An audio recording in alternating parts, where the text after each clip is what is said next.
আসসালামু আলাইকুম। আমি ফজলে রাব্বি। আপনাদের সবাইকে স্বাগত আমার আরও একটি নতুন ভিডিওতে। আজ আমরা যাচ্ছি চিলির এরিকা সিটিতে।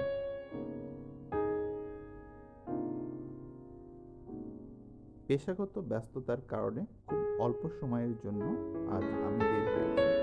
তারপর চেষ্টা করব আপনাদের সাথে নিয়ে পুরো শহরটা ঘুরে দেখাতে। আমরা আজ সর্বপ্রথম যাচ্ছি মরো দা এরিকা।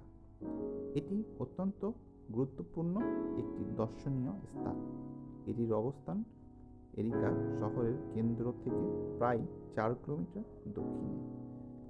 আপনারা চাইলে গাড়িতে চলে আসতে পারেন, সময় মাত্র 20 মিনিট লাগবে। এটি পাহাড়ের উপরে অবস্থিত, যা ভূপৃষ্ঠ হইতে প্রায় 139 মিটার উপরে। এখানে অনেক স্তম্ভ আছে এবং একটি বিশাল পতাকা আছে। আপনারা চাইলে সুন্দর সুন্দর ছবি তুলতে পারেন। এটি 1971 সালে জাতীয় স্মৃতিস্তম্ভ হিসাবে স্বীকৃতি দেওয়া হয়। এখানে দর্শনার্থীরা আসে সূর্যাস্ত দেখার জন্য।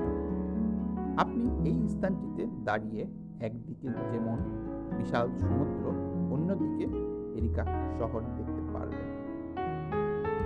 আপনারা চাইলে পুরো জায়গাটা ঘুরে ঘুরে দেখতে পারবেন। এখানে একটি মিউজিয়াম আছে, আপনারা চাইলে মিউজিয়ামটা ঘুরে আসতে পারেন। আমাদের হাতে পর্যাপ্ত সময় না থাকার কারণে আমরা আর ভেতরে যাইনি।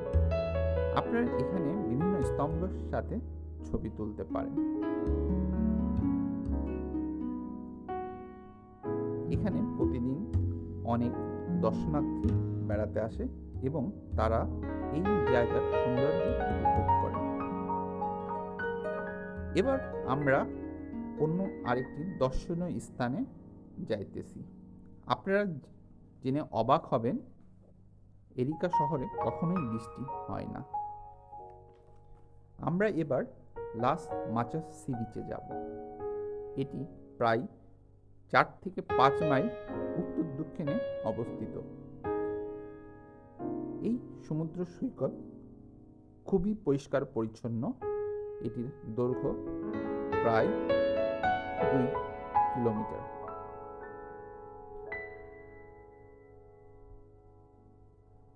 আমি এবং আমার কলিগ সবাই সমুদ্রে গোসল করার জন্য প্রস্তুতি নিলাম।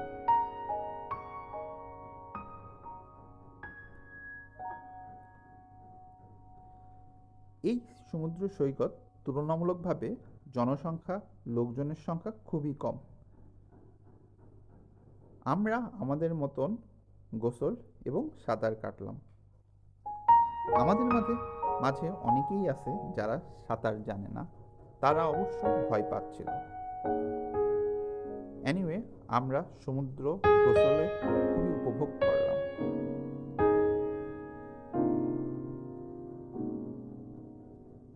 এখানে আপনি সুন্দর সুন্দর ছবি তুলতে পারেন।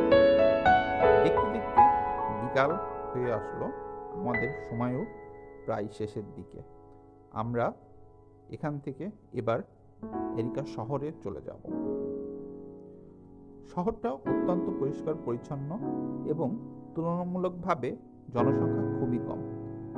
আমরা এখানে আমাদের প্রয়োজন মতো কেনাকাটা করে ফেললাম।